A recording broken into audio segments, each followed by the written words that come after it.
Yuk, mari Ya, Romo, silakan. Bapak Ibu semua, kita awali pertemuan kita dengan tanda kemenangan Kristus.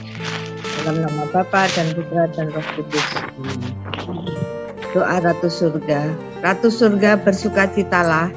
Haleluya. Sebab Ia yang sudi kau kandung. Haleluya. Telah bangkit seperti disabdakannya. Haleluya. Doakanlah kami pada Allah. Haleluya. Bersukacitalah dan bergembiralah perawan Maria. Haleluya. Sebab Tuhan sungguh telah bangkit. Haleluya. Marilah berdoa. Ya Allah, Engkau telah menggembirakan dunia dengan kebangkitan Putra-Mu Tuhan kami Yesus Kristus. Kami mohon, perkenankanlah kami bersukacita dalam kehidupan kekal bersama bundanya, perawan Maria, demi Kristus pengantara kami. Amin.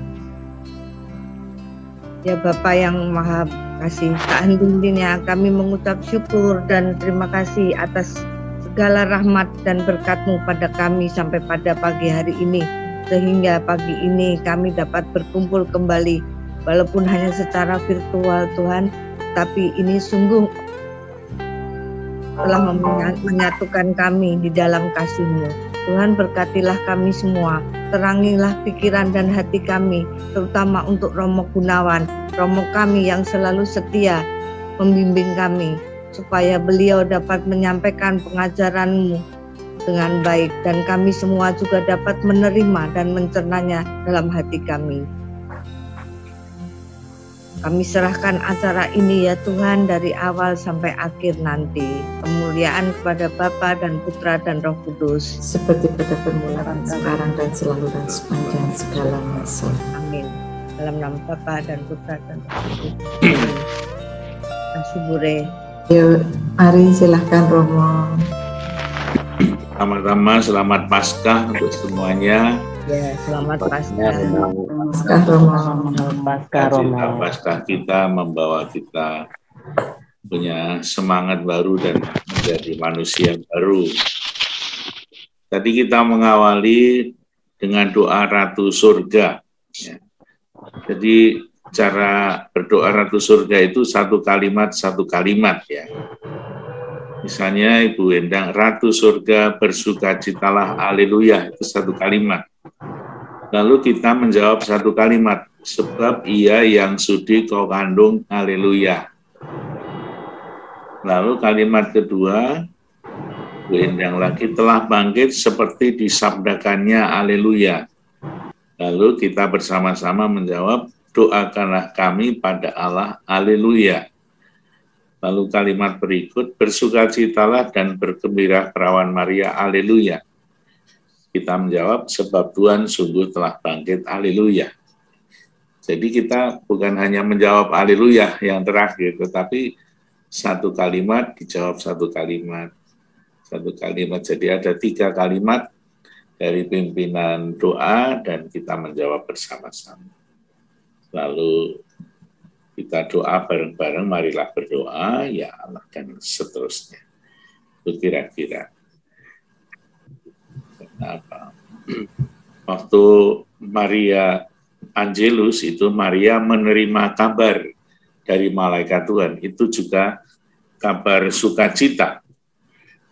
Nah, setelah Yesus bangkit, Bunda Maria bersukacita, Ratu Surga, bersukacitalah, sebab Ia yang sudi kau kandung, haleluya, dan seterusnya. Itu kira-kira.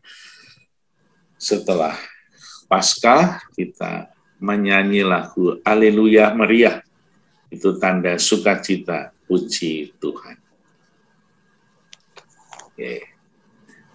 Nah, sekarang kita melanjutkan perjalanan Paulus yang sudah kita mulai. Perjalanan Paulus yang ketiga ini tidak terlalu lengkap, tidak sesuai dengan surat-suratnya. Perjalanan Paulus kan masih meneruskan atau masih, artinya apa itu? Masih meneruskan perjalanannya dari Antiokhia menuju ke Galatia dan seterusnya. Tetapi itu semua tidak terekam oleh Santo Lukas. Rupa-rupanya Santo Lukas nggak ikut atau bagaimana. Tetapi perjalanan ketiga nanti baru terlihat dari surat-surat Paulus. Jadi Lukas hanya mencatat bagaimana Paulus kemudian sampai di Efesus, ya, tidak kelihatan bagaimana perjalanan Paulus dari Antiokhia mengelilingi tempat yang pernah dikunjungi. Tapi Paulus kemudian muter lagi dan hanya dijujuk itu apa ya? Kemudian pokoknya Paulus sampai di Efesus dan sangat pendek, tidak terlalu panjang. Bagaimana pengalaman Paulus di Efesus dan kemudian nanti di Miletus, dan akhirnya Paulus berangkat dari Miletus itu pergi ke mana? Ke Kaisaria, dan di sana ditangkap di Yerusalem lalu dipenjara di Kaisari.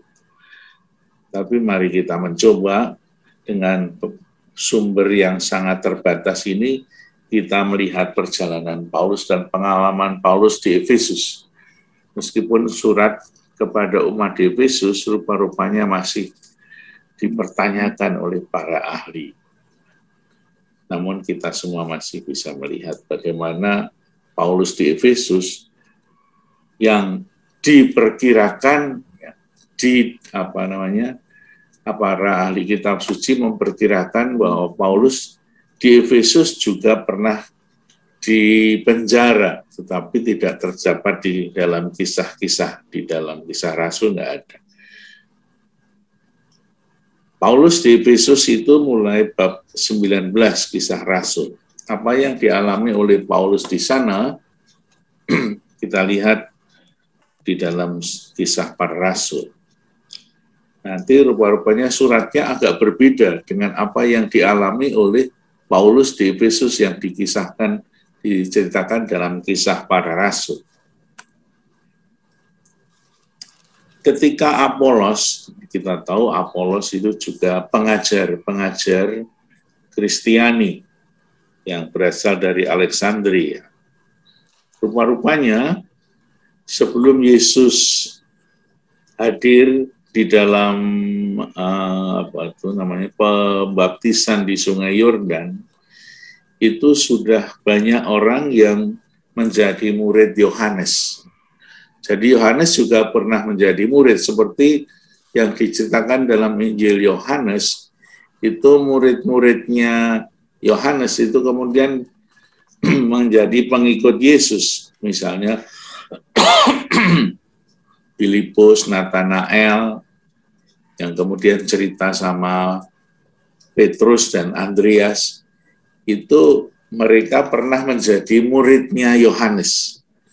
Rupa-rupanya muridnya Yohanes itu juga tersebar kemana-mana. Ya, pernah dikatakan bukan oleh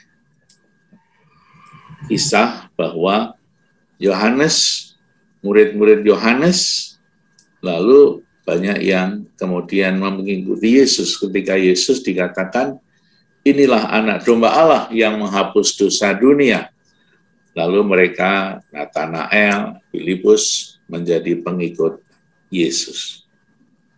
Nah, pernah ditegur oleh murid-murid Yesus pernah ditegur oleh orang-orang Farisi dan ahli Taurat.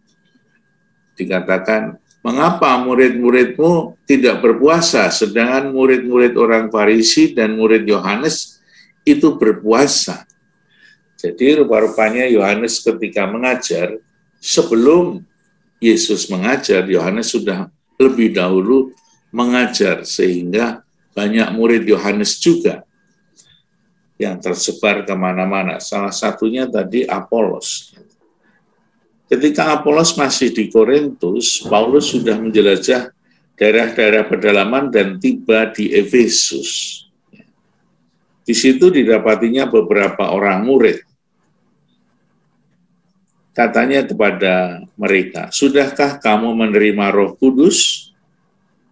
ketika kamu menjadi percaya, jadi rupa-rupanya ajaran Paulus yang sudah diyakininya bahwa dia juga menerima Roh Kudus ketika dibaptis.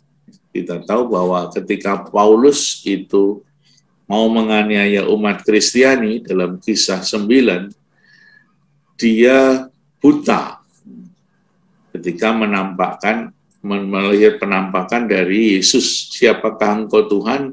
Akulah Yesus yang kau aniaya. Lalu Paulus jatuh.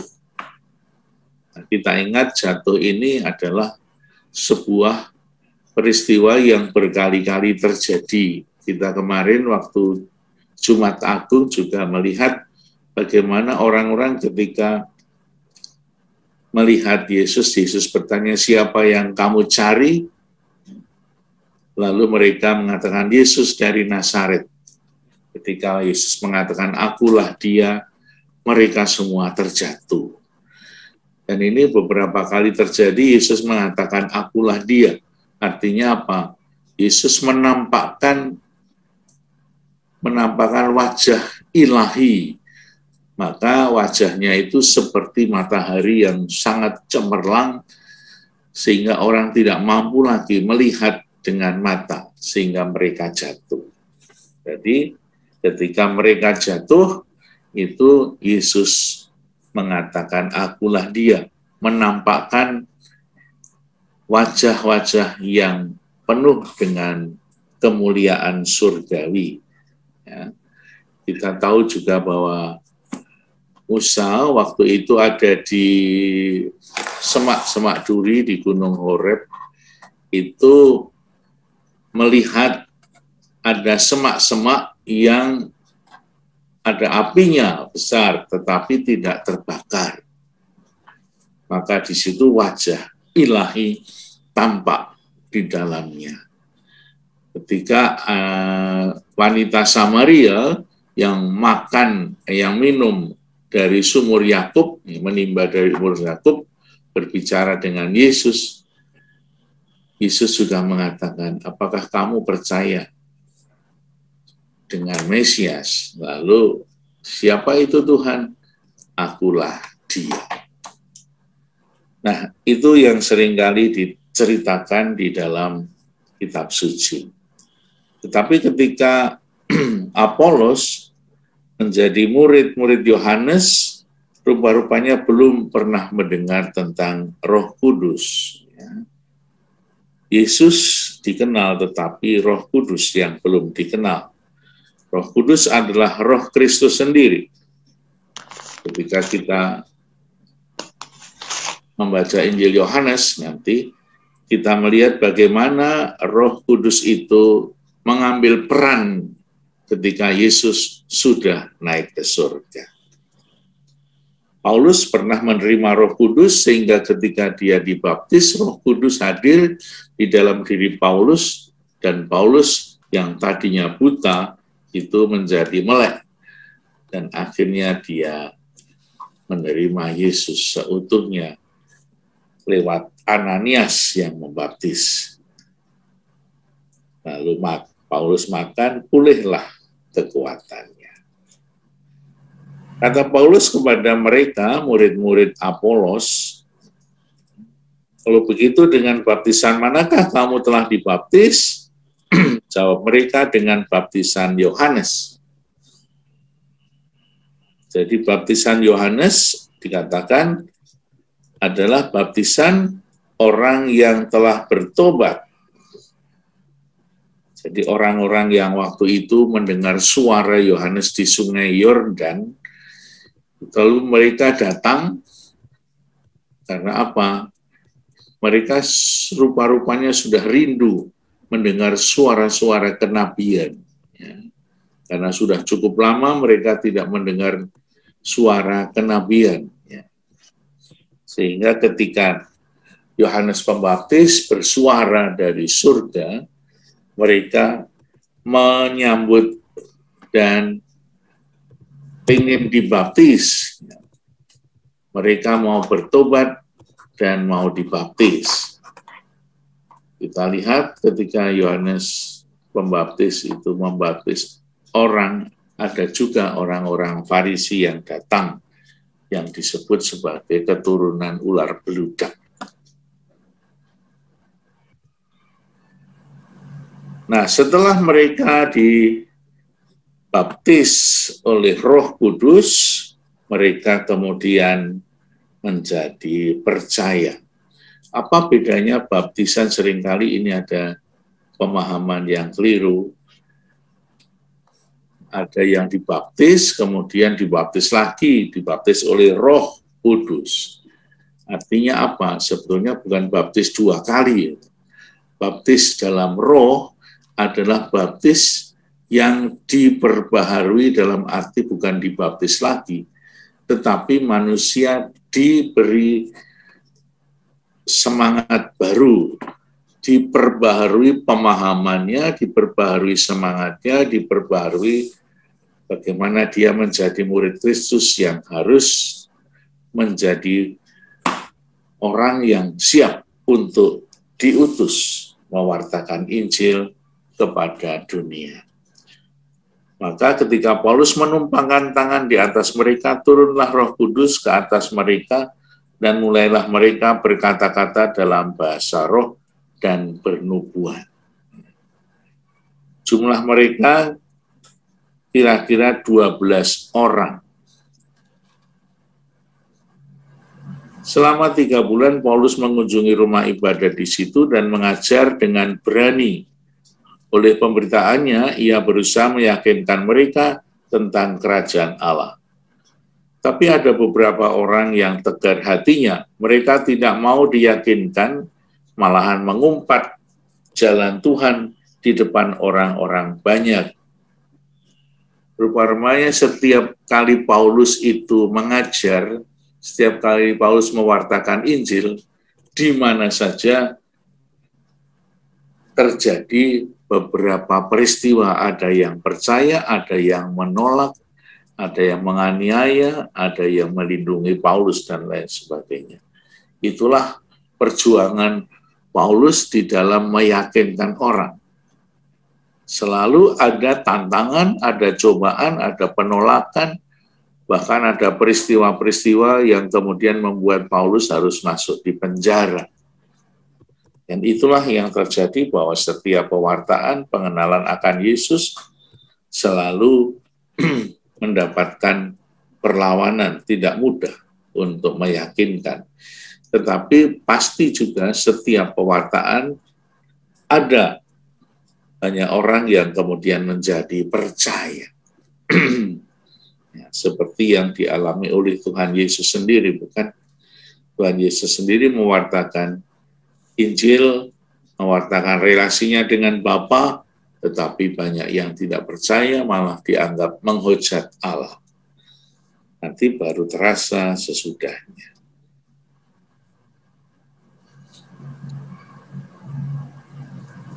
Nah, lalu ada mukjizat-mukjizat yang terjadi ketika mereka menjadi percaya. Hal itu dilakukan 2 tahun lamanya, sehingga semua penduduk Asia mendengar firman Tuhan, baik orang Yahudi maupun orang Yunani. Rupa-rupanya Paulus cukup lama tinggal di Efesus, sehingga Paulus cukup lama juga bisa menulis surat-surat, misalnya kepada umat di Korintus. Dan rupa-rupanya apa yang ditulis surat kepada umat di Roma, itu juga ditulis di Efesus. Meskipun Paulus belum mengunjungi Roma, tetapi di Roma ternyata sudah banyak umat Kristiani yang sampai ke sana. Waktu itu Petrus sudah sampai ke Roma untuk mewartakan Injil, dan Markus rupa-rupanya yang tidak diajak oleh Paulus, ya, karena pernah rodo ngayal sedikit, Markus meninggalkan Paulus dan Barnabas, ya, dalam perjalanan yang pertama. Dia tidak ikut kembali ke Yerusalem. Dan rupa-rupanya Markus sampai ke Roma juga bersama dengan Petrus. Dan akhirnya menjadi sekretarisnya Petrus. Petrus banyak bercerita tentang pengalaman imannya dengan Yesus ketika Yesus masih hidup, dan akhirnya dibukukan oleh Markus. Markus, penulis Injil yang pertama, itu saksi utamanya adalah Petrus, sehingga Markus itu menuliskan tentang Yesus dalam Injilnya. Sehingga meskipun Markus tidak ketemu Yesus semasa hidupnya, jadi Markus bukan termasuk 12 rasul, tetapi dia mempunyai informasi itu dari sumber-sumber yang lain, dan dari Petrus khususnya, maka terjadilah Injil Markus yang ditulis sebagai Injil yang pertama. Lalu apa yang terjadi? Oleh Paulus, Allah mengadakan mukjizat-mukjizat yang luar biasa. Tetapi mukjizatnya itu tidak terlalu diceritakan di situ, tetapi hanya peristiwa-peristiwa yang dialami oleh orang-orang. Misalnya di bawahnya dikatakan, bahkan orang membawa sapu tangan atau kain yang pernah dipakai oleh Paulus dan meletakkannya atas orang sakit, maka lenyaplah penyakit mereka dan keluarlah roh-roh jahat. Itu pengalaman kecil ketika orang-orang Efesus mendengarkan pewartaan Paulus, dan akhirnya orang-orang itu mempunyai pengalaman iman yang luar biasa bahwa Paulus juga menyembuhkan orang-orang sakit melalui kain atau sapu tangannya yang pernah dipakai oleh Paulus. Itu pengalaman kecil terjadi. Lalu tantangan yang berikutnya, kembali Paulus mendapatkan sesuatu yang cukup aneh, disebut anak-anak Skewa. Apa itu anak-anak Skewa? Ternyata di beberapa tempat itu pengaruh budaya Yunani itu cukup kuat, ya. Sampai di Efesus juga. Dewa-dewi yang diimani oleh orang-orang Yunani, dipakai sebagai dewa yang harus disembah, itu ternyata juga sampai kemana-mana, karena kita tahu bahwa sebelum Yesus ada, itu yang namanya budaya Helenistis, budaya Yunani, itu sudah disebarkan, khususnya yang paling terkenal ketika seorang yang hebat, anak muda, itu menyebarkan budaya Helenistis sambil menjajah ke seluruh daratan Asia, meskipun tidak lama. Ya. Nah, sampailah kita ingat ketika Paulus di Efesus, di sana juga ada dewa-dewi yang sungguh-sungguh berpengaruh dan menjadi dewa-dewinya orang Efesus. Kita ingat ketika Barnabas dan Paulus itu ke Listra, itu juga bertemu dengan dewa-dewi yang kemudian Paulus disebut sebagai dewa Hermes, Barnabas Zeus. Ya. Lalu kita lihat di Athena begitu banyak dewa-dewi juga, dan rupa-rupanya di Efesus nanti kita bertemu juga dengan dewi yang lain. Lalu kisah anak-anak Skewa itu apa? Kita lihat di layar itu ada perjalanan Paulus, ya. Apa itu?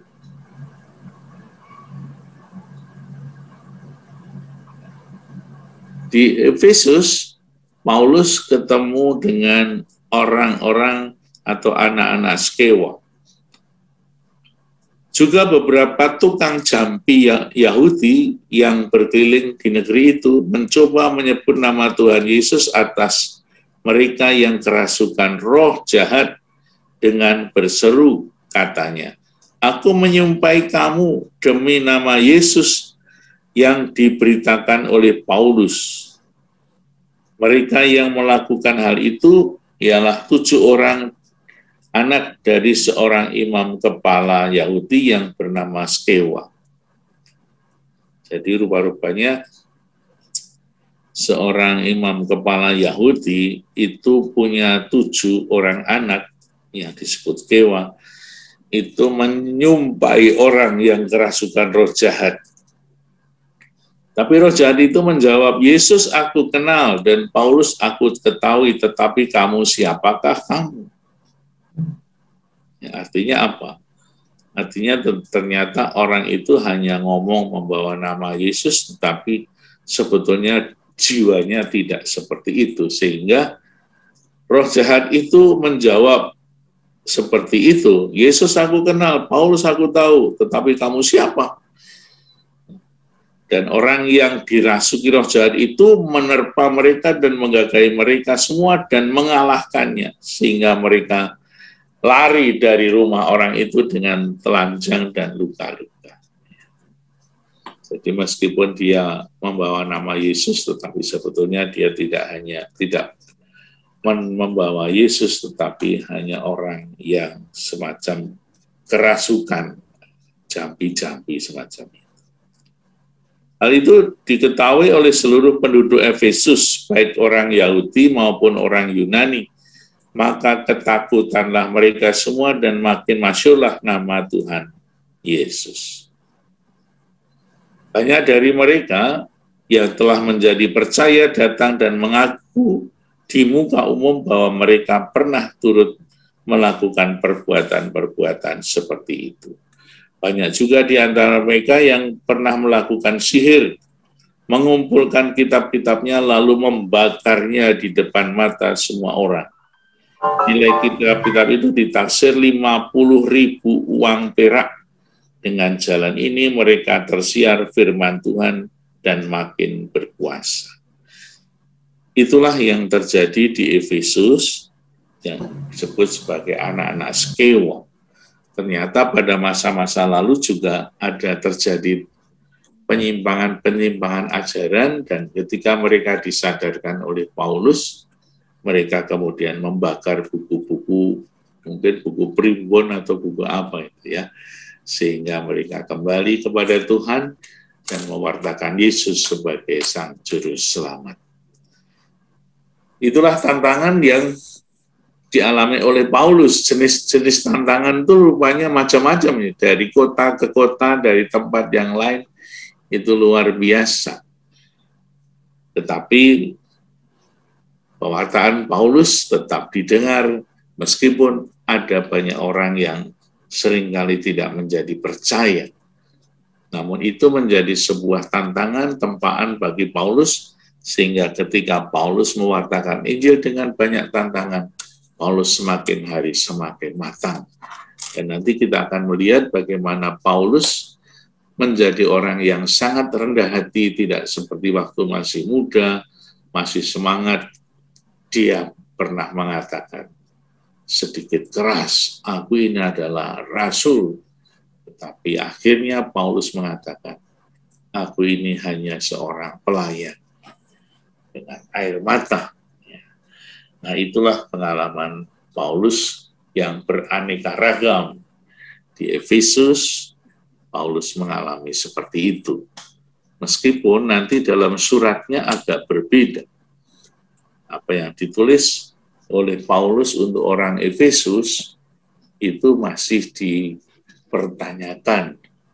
Mengapa kok Paulus menulis seperti itu? Rupa-rupanya ada yang berpendapat bahwa surat kepada orang di Efesus itu ditulis ketika Paulus sudah di Roma, ketika di penjara atau di Kaisaria. Tetapi banyak yang mengatakan itu tulisan murid-murid dari Paulus. Itulah kira-kira pengalaman kecil dari Efesus. Kadang-kadang agak susah untuk menyatukan surat-surat Paulus dengan kisah para rasul. Kadang-kadang ada perbedaan-perbedaan yang tidak sinkron, tetapi nggak apa-apa. Tapi bahwa Paulus pernah ke Efesus itu adalah sebuah kenyataan. Dan Efesus juga menjadi suatu tempat yang sangat terkenal. di mana Injil Yohanes juga ditulis di Efesus sekitar 30 tahun atau 20 tahun, 30 tahun sesudah Paulus meninggalkan Efesus.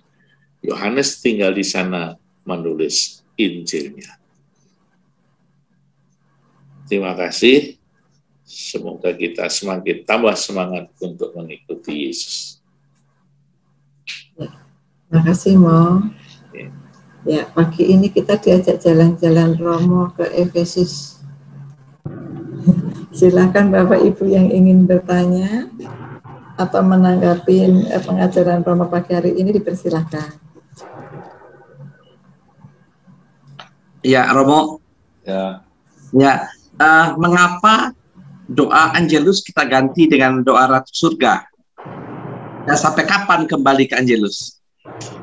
Ya, sampai 50 hari, Pak. Sampai Pentakosta. Ya. Jadi kita merayakan Paskah, kebangkitan Yesus, dan Bunda Maria itu mendapatkan gelar, ya, gelar sebagai Ratu Surga. Karena Yesus itu mempunyai gelar Kristus Sang Raja, Raja Kristus, dan itu dicapai oleh Yesus, diimani ketika Yesus sudah ada di surga, naik ke surga. Maka Sang Mempelai, meskipun dalam biologis ibunya adalah Maria, tetapi di dalam teologi kita mengatakan bahwa Bunda Maria adalah Sang Mempelai. Karena apa?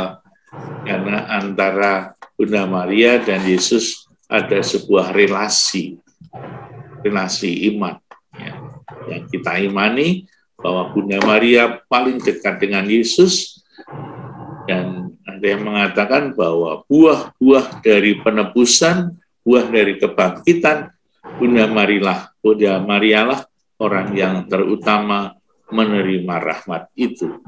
Sehingga Bunda Maria diberi gelar Ratu Surga.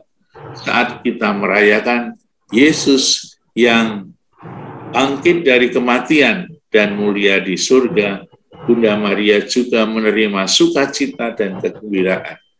Orang pertama yang bergembira adalah Bunda Maria. Sehingga Bunda Maria yang naik ke surga diberi gelar Ratu Surga. Kira-kira seperti itu. Ya, terima kasih, Romo.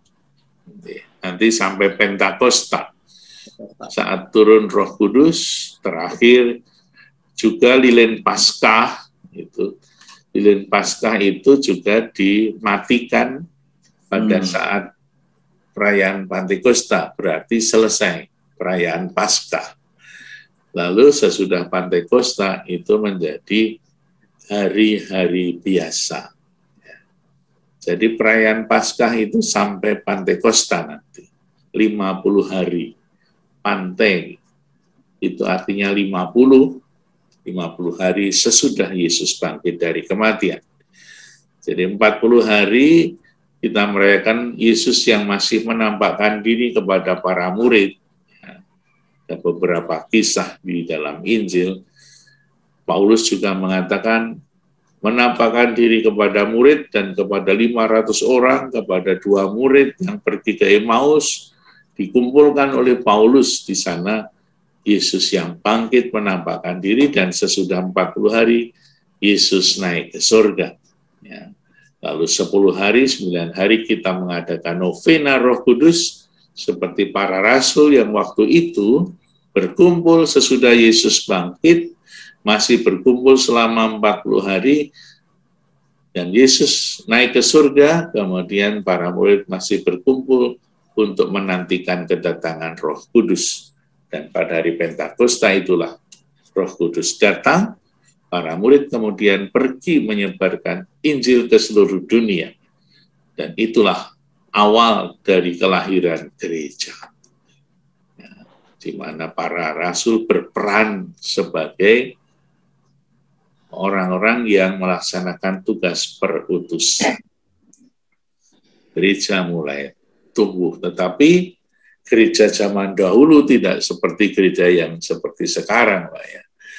Gereja zaman dulu masih ya seperti biasa kayak orang di RT RW, tetangga seperti ini kita kumpul. Belum ada sebuah institusi yang sangat apa ya terbentuk seperti sekarang ini. Ya, waktu itu juga masih sederhana sekali, di mana mereka juga masih berada dalam bayang-bayang pemerintahan yang sangat kejam. Maka di Yerusalem, tempat di mana Yesus wafat dan bangkit, menjadi tempat yang serem ya. Karena orang-orang Yahudi, khususnya pimpinan agama Yahudi, itu masih mengancam orang-orang yang menjadi pengikut Kristus. Kita lihat pengalaman Paulus menjadi orang yang menganiaya orang-orang Kristiani. Itu menjadi gambaran bagaimana orang-orang Yahudi itu masih menganiaya para pengikut Yesus. Oleh karena itu, gereja itu tidak dimulai dari Yerusalem. Banyak orang yang kemudian melarikan diri dari Yerusalem karena takut. Maka orang-orang Yerusalem, orang-orang Kristen Yerusalem, itu banyak yang menderita, banyak yang miskin.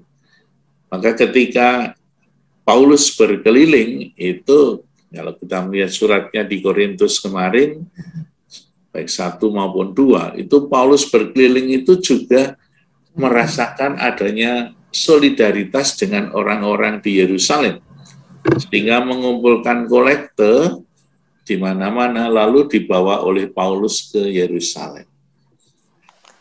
Karena sampai detik itu Paulus kan ketika dipanggil oleh Yesus itu kan sekitar tahun ya beberapa tahun setelah bangkit, Paulus baru dipanggil oleh Yesus. Mendapat penampakan itu setelah Paulus beberapa tahun menganiaya umat Kristiani.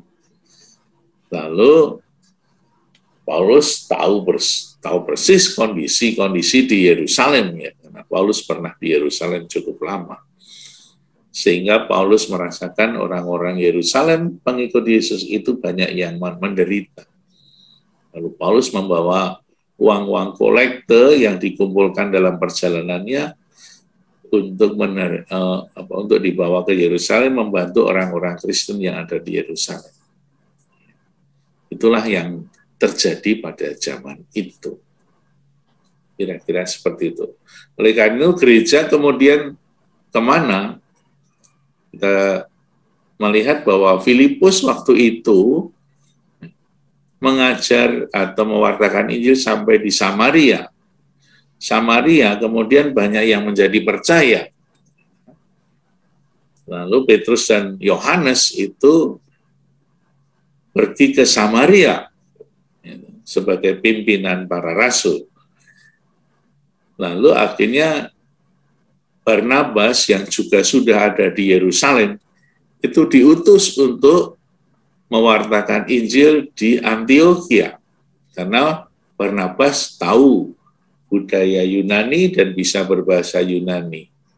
Sehingga gereja misi pertama yang kemudian akan dilanjutkan dengan pengutusan Paulus dan Barnabas itu menjadi tempat di mana orang Kristen mendirikan sebuah komunitas gereja.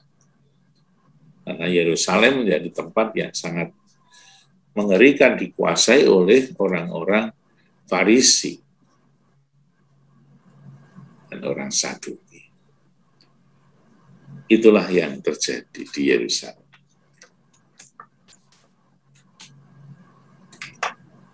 Itu Bure. Oke, yuk. Makasih Romo. Masih ada lagi Bu Wani? Ya, silakan. Itu kan Paulus di Efesus itu membaptis orang. Padahal kan mereka sebelumnya juga sudah dibaptis oleh Yohanes ya. Kan Yohanes waktu membaptis juga Roh Kudus turun atas mereka. Tapi kenapa mereka minta dibaptis lagi ya? Oleh Paulus. Ya. Jadi baptisan Yohanes itu intinya baptisan pertobatan. Bertobat artinya moral mereka. Maka ketika Yohanes Pembaptis itu membaptis, lalu banyak yang bertanya, apa yang saya harus perbuat? Kamu jangan korupsi, kamu harus menerima apa yang kamu terima, dan lain-lain sebagainya. Itu dalam Injil Matius ada. Lalu seperti yang sebelum-sebelumnya pewartaan para nabi, itu Roh Kudus itu tidak ditampilkan di dalam perjalanan para nabi. Sebetulnya begini. Kalau kita membaca kitab suci itu kan post factum semuanya ya. Jadi misalnya kitab suci itu ditulis sejauh sesudah Yesus naik ke surga.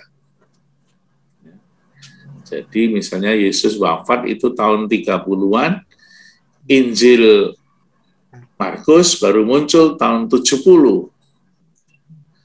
Jadi ketika Injil itu ditulis, itu orang-orang Kristiani waktu itu sudah menjadi orang yang percaya kepada Kristus.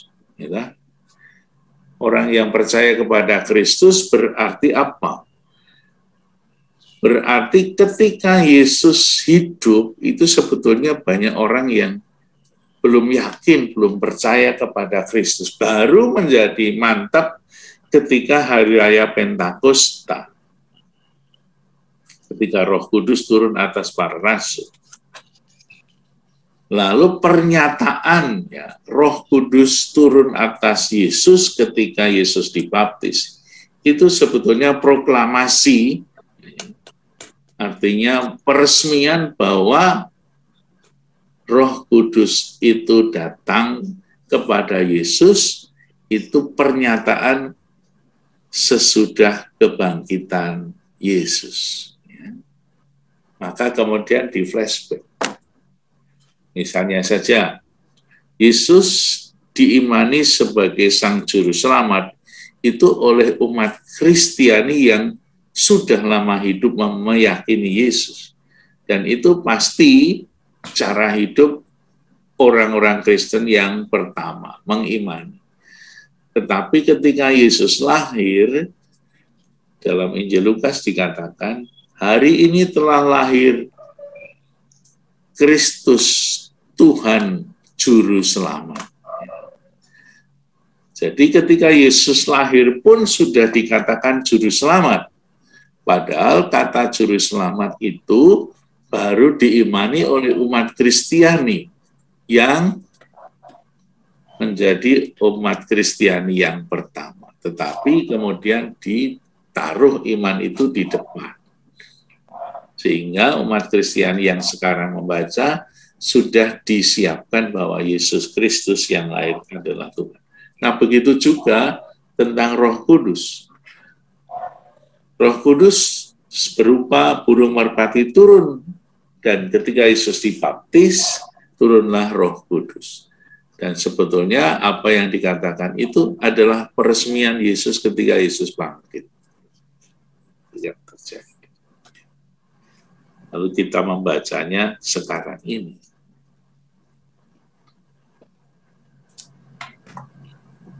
Yeah.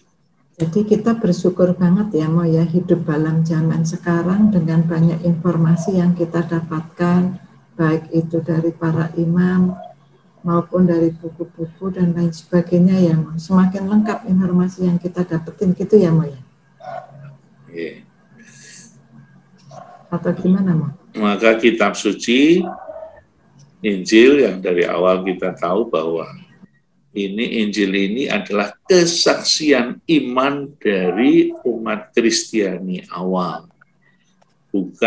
Terutama bukan buku sejarah. Bagaimana orang Kristiani mengungkapkan imannya secara lengkap ya, sesudah Yesus bangkit. Sesudah Yesus naik ke surga, Roh Kudus datang. Lalu itu kemudian dituliskan secara kronologis kira-kira. Meskipun di dalam kitab suci itu kronologisnya itu juga tidak terlalu menjadi nomor satu. Mana yang duluan, mana yang belakangan, itu tidak menjadi penting.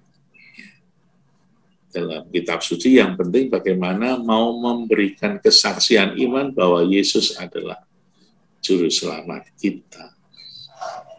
Maka setiap penulis Injil kan variatif. Karena apa? Saling melengkapi satu sama lain karena apa? Setiap pengalaman itu pasti semakin menjadi kaya. Semakin lama semakin menjadi kaya pengalaman iman itu, dan kalau diceritakan itu bisa sangat variatif, sangat tambah-tambah. Misalnya saja, kalau kita membaca kitab suci yang sekarang itu beda dengan yang 10 tahun yang lalu. 10 tahun yang lalu mungkin karena pengalamannya kita masih terbatas, maka membaca kitab pada saat itu juga sangat terbatas. Sekarang setelah kita punya pengalaman banyak, pasti perspektif kita tentang Yesus juga semakin luas, semakin dalam. Itulah pengalaman dari para penulis Injil juga. Misalnya kemarin waktu hari Kamis Putih, itu Yesus mengatakan, perintah baru kuberikan kepadamu, yaitu kamu harus saling mengasihi seperti aku mengasihi kamu. Bukankah ajaran kasih itu sudah ada? Yang baru yang mana? Ini perintah baru. Ketika Yesus di dalam Injil Lukas misalnya saja, atau dalam Injil yang Matius, Markus, ada yang bertanya, perintah mana yang paling penting dalam hidup ini? Lalu Yesus bertanya, loh, dalam kitabmu apa? Kitab Taurat. Berarti dalam kitab Taurat itu sudah ada perintah kasih. Cintailah Tuhan Allahmu dan cintailah sesamamu, itu bahkan sudah dihafal oleh orang-orang Yahudi sejak kecil. Dan itu kemudian dicatat oleh para penulis Injil.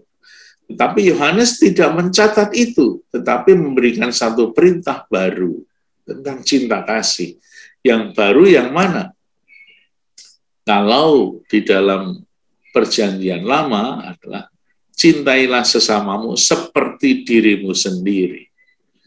Perintah barunya adalah cintailah sesamamu seperti aku mencintai kamu.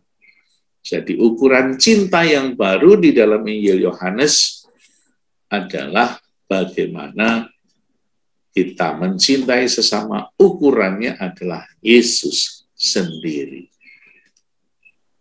Rela berkorban, lalu mencuci kaki, lalu macam-macam itu. Itulah perintah baru untuk kita semua.